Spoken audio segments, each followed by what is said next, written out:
সিনেমাটোগ্রাফিতে framing বা shot এই বিষয়গুলো সম্পর্কে আমরা সবাই জানি, কিন্তু যখনই আমরা কোনো বড় প্রজেক্টে বা যে কোনো রকম প্রজেক্টে আমরা যখন সিনেমাটোগ্রাফার হিসেবে কাজ করছি, মানে আমাদেরকে দায়িত্ব দেওয়া হয়েছে যে আমাদেরকে বেশ কিছু সিরিজ অফ ইমেজেস দিয়ে আমরা একটা স্টোরিকে দাঁড় করাবো। সিরিজ অফ ইমেজেস বলতে আমি কি বলছি, যে ফ্রেম বা শট, কারণ সব সময় ক্যামেরা মুভমেন্ট আসে না। বেশ কিছু সিনেমা হোক বা শর্ট ফিল্ম হোক যেখানে আমরা স্ট্যাটিক শট নিতে চাই, তো সেই জায়গায় আমরা কীভাবে বুঝবো যে কোন কোন শট নেসেসারি এবং কোনগুলো আমাদের চয়েস লিস্টে পরে থাকলেও চলবে, অর্থাৎ লাক্সারিয়াস শট। তো ফার্স্টে যদি আমরা যেগুলো নেসেসারি শট সেগুলো নিয়ে নিই, তারপর আমরা ক্রিয়েটিভ শট নিলে পুরো গল্পটা দাঁড় করানো যাবে।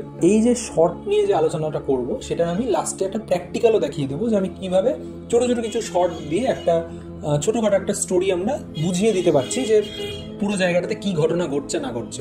তো এইখানে একটা ছোট ট্রিক রয়েছে যেটা আমি বলবো, তোমরা সবাই ট্রিক শুনতে এসছো, এটা আমি জানি যে টিপস অ্যান্ড ট্রিক্স যেহেতু সব থেকে সোজা হয় শেখা এবং ইউজ করা। তো 9 শট রুল বলে একটা টেকনিক আছে, যেটাতে আমি বলেছিলাম এর আগে ইনস্টাগ্রামে, যে আমরা যে কোনো রকম স্টোরিকে যদি দাঁড় করাতে চাই তাহলে আমরা 2টো এস্টাবলিশিং শট, 2টো ওয়াইড শট, 2টো মিডিয়াম শট, 2টো ক্লোজ আপ শট এবং একটা ক্রিয়েটিভ শট নেবো। তাহলে কি 9টা শট দিয়ে আমরা পুরো একটা স্টোরি দাঁড় করিয়ে দিচ্ছি।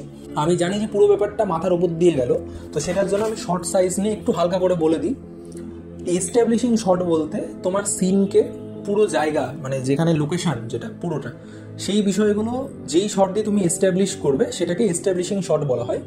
তো in general establishing shot wide shot হয়, মানে অনেক অনেক ওয়াইড, যেটা দিয়ে পুরো লোকেশনটা বোঝা যাচ্ছে, সাবজেক্ট সেখানে কোথায় আছে সেটাও হয়তো আমরা আন্দাজ করতে পারছি। অথবা এস্টাবলিশিং শটের একটা ছোট খুব ইম্পর্টেন্ট কাজ থাকে, যেটা খুব বড় যারা ফিল্ম মেকার বা ডিওপি তারা ইউজ করে, সেটা হলো সাবজেক্টের রেসপেক্টে লোকেশনটা। তার মানে কি পুরো যে অ্যাটমসফিয়ারটা তার রেসপেক্টে আমাদের সাবজেক্ট কতটা ছোট বা কতটা বড় সেটা বোঝাতে এস্টাবলিশিং শট খুব মাস্ট। মানে সেটা মার্ভেলের সিনেমা থেকে মার্টিন স্করসেজি, আন্দ্রে তারকোভস্কি সবাই সেটা ইউজ করেছে। দেন আমরা আসছি ওয়াইড শট, মানে আমাদের সাবজেক্ট যদি আমাদের ফ্রেমে থাকে তাহলে সাবজেক্টের হেড টু টো অবধি অ্যাটলিস্ট আসবে, মানে মাথা থেকে পা অবধি অ্যাটলিস্ট আসবে, সেটা হলো ওয়াইড শট আমাদের, ঠিক আছে, মানে পুরো সিনটা যেটাতে দেখা যাচ্ছে। মিডিয়াম শট এটাও সবাই জানো, যে মাথা থেকে ওয়েস্ট লাইন অবধি হোক বা বুক অবধি হোক সেটা হচ্ছে মিডিয়াম শট। এর কিন্তু অনেক ভাগ রয়েছে, মানে মিডিয়াম শটেরও প্রচুর ভাগ রয়েছে, ওয়াইড শটের প্রচুর ভাগ রয়েছে, সেখানে আমি ঢুকছি না, সেটা নিয়ে একটা সেপারেট ভিডিও বানাতে হবে। যাই হোক, মিডিয়াম শটটা হচ্ছে মাথা থেকে ওয়েস্ট অথবা চেস্ট অবধি, সেটা হলো medium shot. Close up shot তোমরা সবাই জানো, ক্লোজ আপ কি সেটা আমাকে বোঝাতে হবে না, যে মাথা অবধি অ্যাটলিস্ট ক্লোজ আপ আসছে সেটাই ক্লোজ আপ শট। সেটা মাথা থেকে মানে চুল থাকতেও পারে, চুল কেটেও যেতে পারে, সেটা নিয়ে ম্যাটার করছে না। যেমন কুয়েন্টিন ট্যারান্টিনোর প্রচুর সিনেমায় আমরা দেখতে পাই যে ওনার ক্লোজ আপ শট যেগুলো হয় সেগুলো একটা অন্যরকম হয়, সেগুলোতে চুল কেটে যায়, কিন্তু সেটা ওনার সিগনেচার স্টাইল না, উনি যার থেকে ইন্সপায়ার্ড, মানে সার্জিও লিওনির স্টাইল সেটা। তো সেইখানে আমরা দেখতে পাই যে ক্লোজ আপ শটে চুল কেটে যাচ্ছে, ঠিক আছে, সেটা একটু বেশি ক্লোজ। একটা হলো এক্সট্রিম ক্লোজ আপ, মানে শুধুমাত্র চোখ, শুধুমাত্র নাক, সেগুলো হচ্ছে এক্সট্রিম ক্লোজ আপ।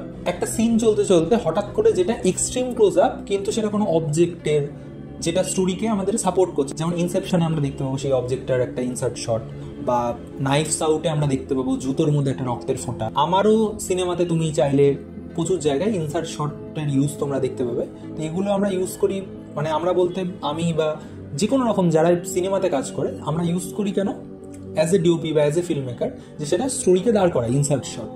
তো এই পুরো বিষয়টা এতক্ষণ আমি যেটা বললাম সেটা হলো শট নিয়ে। এবার আমি বলবো যে যেই ট্রিকটার কথা বলছিলাম এতক্ষণ, তো 9 শট রুল, মানে 2টো এস্টাবলিশিং শট, 2টো ওয়াইড শট, 2টো ক্লোজ আপ, 2টো মিডিয়াম শট এবং একটা ইউনিক পার্সপেক্টিভ শট। এইটা হলো আমি তোমাদেরকে একটা ট্রিক বললাম, যে ট্রিকটা সব জায়গায় ইউটিলাইজ করতে যেও না, কারণ সব জায়গায় এই ট্রিক কাজ করবে না, কারণ প্রচুর জায়গায় আমাদের ইউনিক পার্সপেক্টিভ লাগবে।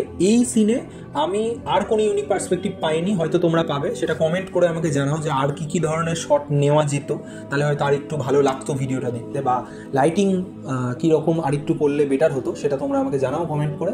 এবং তোমাদের যা কোয়ারি সেগুলো তোমরা ইনবক্স করো আমাকে। হোয়াটসঅ্যাপ কমিউনিটি রয়েছে, হোয়াটসঅ্যাপ কমিউনিটিতে তোমরা জয়েন করো, এবং সেখানে পুরো ফ্রি একটা ফিল্ম ডিসকাশন আমি রেগুলার করি। মানে আমি সকালে ঘুম থেকে উঠে সেখানে জানিয়ে দিই কিছু ফিল্ম রিলেটেড কথা, রাতে ঘুমানোর আগে হতে পারে বা যে কোনো সময়, মানে রেগুলার কিছু না কিছু ফিল্ম নিয়ে ডিসকাশন হয়। And happy filming, thank you so much.